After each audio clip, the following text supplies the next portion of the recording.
Welcome to the Encore Effect, the podcast where music takes center stage in life's second act. Brought to you by Encore Creativity, America's largest choral organization for adults 55 and older. This inspiring series celebrates the transformative power of music, community, and creativity in the later years of life. Each episode will share moving personal stories from Encore singers across the country and dive into fascinating conversations with experts in neuroscience, gerontology, and the arts. Discover how choral singing is boosting brain health, improving well-being, and lighting up the lives of thousands of older adults nationwide. From retirees finding their voice for the first time, to the science behind why doctors are prescribing music for the mind, the Encore Effect proves that creativity is endless. Join us and let the music move you.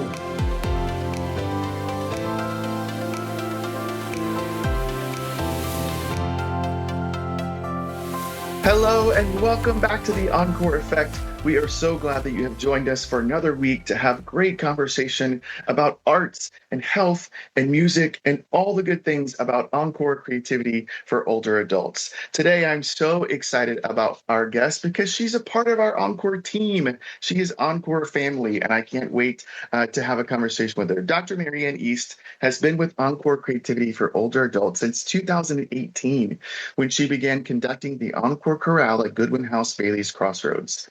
In September of 2019, Marianne became the program director of Sentimental Journey Singers, Encore's choral program for singers with early to mid-stage cognitive change and their care partners. And in June of 2022, Marianne became the very first Director of Arts for Life, working to expand Encore's programming for those with cognitive change. And excitedly, recently, she was appointed the Artistic Director for Lifelong Learning and Research, overseeing Encore University in all of our lifelong learning efforts, all of our research efforts, and our Arts for Life programming. Marianne has taught music to ages 3 to 93. She's a former Fairfax County Public School music teacher, where she taught elementary general music through high school choir, and former adjunct professor at George Mason University. Marianne is currently the music director at Community of Faith UMC in Virginia, and the co-founder of Capital Harmonia, a local women's chorus whose mission is to bring music composed by women and for women's voices to the DC area through partnership with local women's organizations. Marianne holds a Doctor of Musical Arts and Music Education from Boston University, a Master of Music in Choral Conducting and Vocal Performance from George Mason University, and a Bachelor of Music Education from Indiana University. Welcome, Marianne. Thank you so much. I'm so glad you're here. I tell you, when I read your bio, that last paragraph where I listed off all of your pedigrees, that just makes me so tired just thinking about all that education. Like, did you enjoy going to school? Are you a lifelong learner yourself? I absolutely am. If I could make a living going to school, that's absolutely what I would do, because I love to not just learn about music, but learn about anything. I enjoy learning new things. You're like a sponge. You just Yes. take it all in. So in your journey of music, right, you got your bachelor's in music, and then in music education, and then you got vocal performance and conducting, and then you got your doctorate in education. Which one of those three journeys was the most exciting for you? I think there was excitement in all of them. When I did my undergrad at Indiana, I went there knowing absolutely no one. It was 500 miles from home, but I was excited for the journey. And I made wonderful friends there. And the way I made friends was through music, and not my classes where I was a major, but through joining the Marching 100, the marching band there. And I instantly had 30 friends from the Flag Corps, and then, met the other 350 marchers at that time. But those are the people that I still talk to on Facebook, and we go back when we can for homecoming. And so that was a great adventure.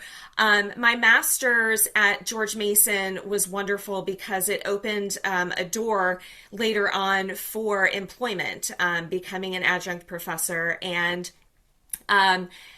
at that time, I set my sights on, oh, this is what I want to do. And again, being in an institution of learning for somebody who loves learning was really exciting. And so I set my sights on being a tenured college professor. But the world introduces new opportunities. And but that's what spurred me to pursue my doctorate. The doctorate was an adventure in itself because it was all online. And that was when online degrees were still kind of new. And it was wonderful for the time of life I was in. I had two small children, and so it had wonderful flexibility, but I missed the in-person connection to other students in the classroom and, having live discussion. And so that was a little bit of a challenge for me, just the way I like to learn.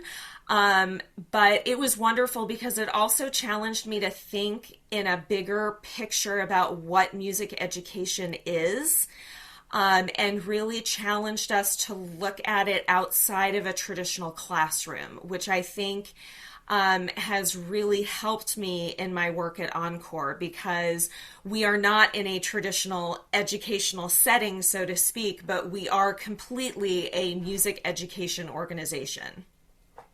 I love that. So, Marianne, even in your education journey, you got to experience the power of social connection and social isolation when it came to being a part of musical community and how that made you feel differently about each of those journeys. Yes, absolutely. Absolutely. And it really brought home that idea of music is much more than the notes on the page and the learning of the music, that it really is a communal activity. So we know you as Dr. Marianne East, a leader at Encore, but take us back to young Marianne. Like, where did this journey of music begin? Was it like 3, 5, 12? When was the first time you stood on the piano bench and belted out a solo? Music was always in our home. My father sang in the church choir. My older brother and sister both sang through high school and college, and my sister did musical theater and things like that. And, I was very privileged that my parents were able to take me to the ballet and the symphony. And things like that from a very, very young age. And we always had music playing in the house. I knew my mom was cleaning house when she put on the record of the U.S. Naval Academy band. And we knew mom was getting down to work and she was scrubbing showers and doing work. So it's always been there. Road trips were spent listening to musical soundtracks that my dad had put on cassette tapes from the records. It's just always been there. So when I guess my formal training, outside of school, really started in dance class. I danced from, I think age 4 or 5. All the way through middle school, and then I met my piano teacher at the orthodontist office of all places. She was talking to the receptionist about piano lessons, and I elbowed my mom and said, "Hey, I wanna do that. Let's talk to her." And so I started piano lessons and singing in choir and in middle school and high school. So it's just always been part of my life. So I love that movie Inside Out, the Disney movie, when you talk about core memories. So Yes. Marianne, if you think about your core memories when it comes to music, is there a time, growing up that you can point to that go, that was a really transformative moment in my life and it was wrapped around music? I don't know as I have just one. I have several. I would say my earliest would be going to the ballet. With my parents. It was when we moved up here to DC and we went to the Kennedy Center. And I was probably 8 or 9 years old. And we had seats in the first row of the balcony. And the railing of the balcony was right in my eyesight. So I spent we went to see Swan Lake, and I spent the whole time kind of leaning over the railing, which my mom was not very happy about, but I wanted to see everything. I wanted to see the orchestra. I wanted to see the dancers. And so that's probably the first. And then the second one would be, I think I was in maybe 8th grade. I had just started piano lessons, and my dad got us tickets to Wolf Trap to see the National Symphony. And I don't remember the pianist at the time, but they played Tchaikovsky's Piano Concerto. And he, again, got us almost front row seats so that I could see them play. And that was really amazing, because seeing the emotion that the pianist displayed in his playing was what really struck me. That he didn't just sit down and play, but he moved with it. And you could see how much he loved playing the piece. I love that. So fast forward today, Marianne, in your role at Encore, what about the work that you do inspires you? I think the most inspiring thing is seeing the singers, watching them come alive. When I started working with Sentimental Journey singers and helping to develop melody makers, I was a little taken aback when Jean asked me to start those groups with her, because I had no training in gerontology or in dementia care or anything like that. It was really about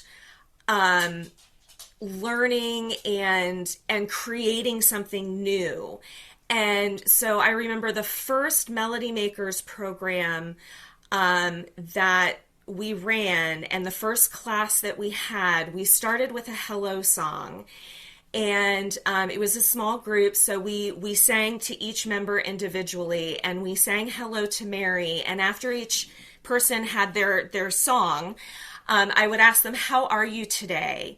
And part of the song said, it's nice to see you today. And Mary looked me straight in the eye and said, it's so nice to be seen. Wow. And that sticks with me, that idea of being seen and that importance of being seen, and that there is communication there, there is life there, and there is wisdom there. And so how can we tap into that?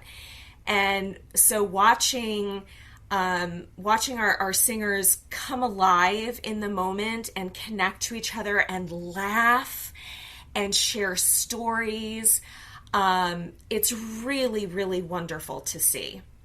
I've learned so much since I've come to work at Encore, and looking at aging through a different lens, and looking at it as this world of possibility, and that our third act, our encore, can be one of the most exciting chapters of our life. And so I'm curious, Marianne, through all the things that you've done since you've been at Encore, how has it really changed the way that you think about aging and creativity together?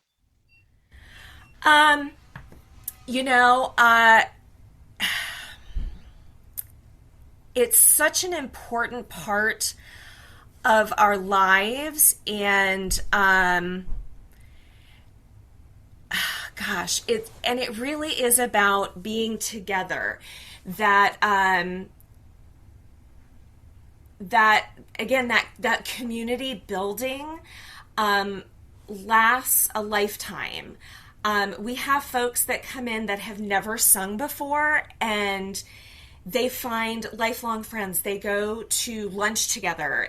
We celebrate birthdays. We celebrate grandkids. We celebrate graduations and things.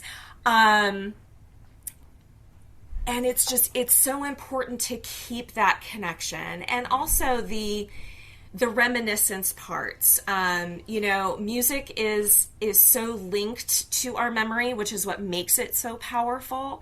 So we do have to be careful, because not all music might bring up joyous memories, but that chance to relive the better days, to look back on their lives and spark a story to share. It's so important to keep those things at the surface and not let them die away. Yeah, and we talk a lot about this shared journey, that it is about being a part of a choir, is about being a part of a community, lifting your voices together.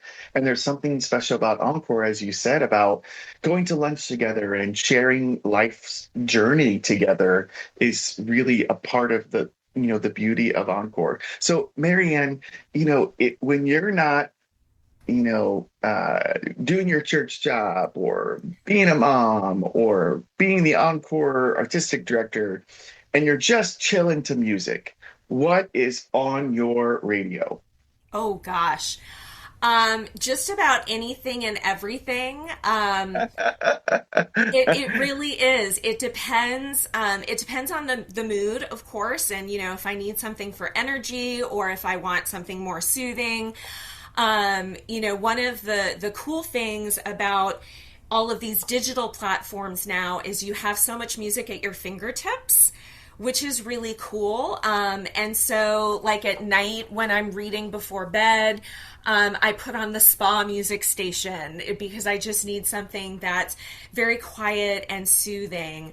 But, if I gave you my, Apple Music list, it would have everything from Aaron Copland and, Tchaikovsky and classical music, all the way through 80s hip hop and, and some country music. I enjoy listening to a lot of different things, and hearing even world music.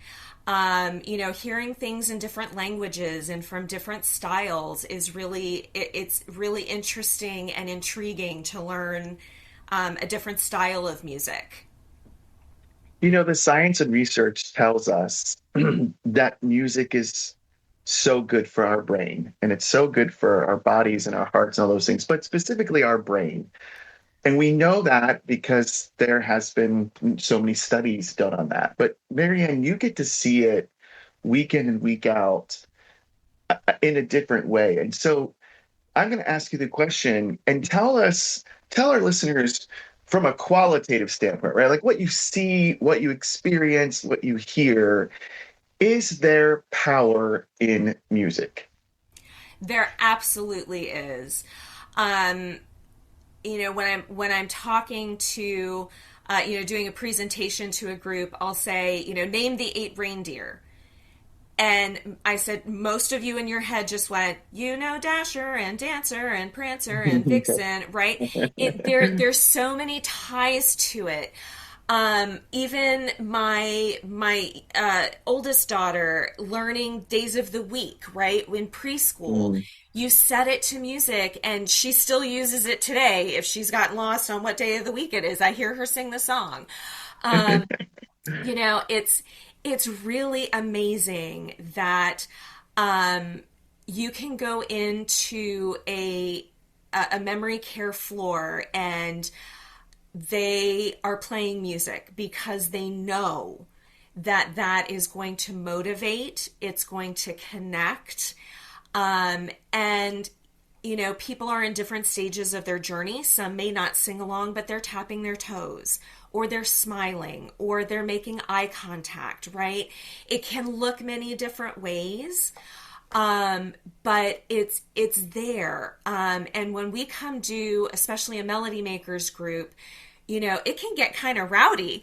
We have a lot of fun. We're laughing and we're moving and shaking shaker eggs and, using scarves and it's really amazing. And the most amazing thing that I love to hear is the laughter and the joy that it brings out, because it's not we talk about this at Encore all the time. We're process over product, right? There's no pressure about how to engage. You don't have to do any specific thing. We're just encouraging everyone to engage as they can. And that's the most important thing. And sometimes we have to meet them where they are. If it is kind of a sleepy day, like today is kind of a gray day, and so you might go into a quieter setting, we might have to start in that quieter setting, but we can build on that once we have folks engaged. And they share stories about, I remember when I heard the Beach Boys the first time, or going to a concert, or being in their grandmother's living room listening to the radio on a Sunday night. It's really amazing to see people open up about themselves and share about themselves. Yeah, and that singer's eyes light up and they come to life thinking about and singing about those memories that are so powerful. So Marianne, if someone's listening and they're 55 or older and they've always wanted to sing in a choir, but they just haven't and they're a little hesitant, what would you say to them? I would say come and try. Even if you're hesitant to sing that first time, come and listen, and see the welcoming atmosphere and meet the people. And next thing you know, you will be singing, especially if it's something that happens to be familiar to you. There's nothing to lose. We had a gentleman in one of our groups that was going to walk down the hall to play pickleball, and he heard us singing Sound of Music, and he stopped and he walked in, and my coordinator welcomed him, and he sat down, and he came up to me afterwards and said, I can find another time to play pickleball. I want to come do this. And he had never been in a choir before, and he's now on his third season with us. So it was just a matter of him coming into the room and giving it a try. Yay, give it a try. That's what we say at Encore. And just have fun, right? That's part of our mission. Absolutely. Is yes, we want to make some excellent music, but more than anything, we want to have shared community and have fun together. Marianne, thank you so much for joining us on the podcast today. And thank you for all that you have done and are doing for Encore. Thank you so much. It was wonderful to be here and to share. And listeners, thank you for joining us this week, and we'll see you next time on the Encore Effect.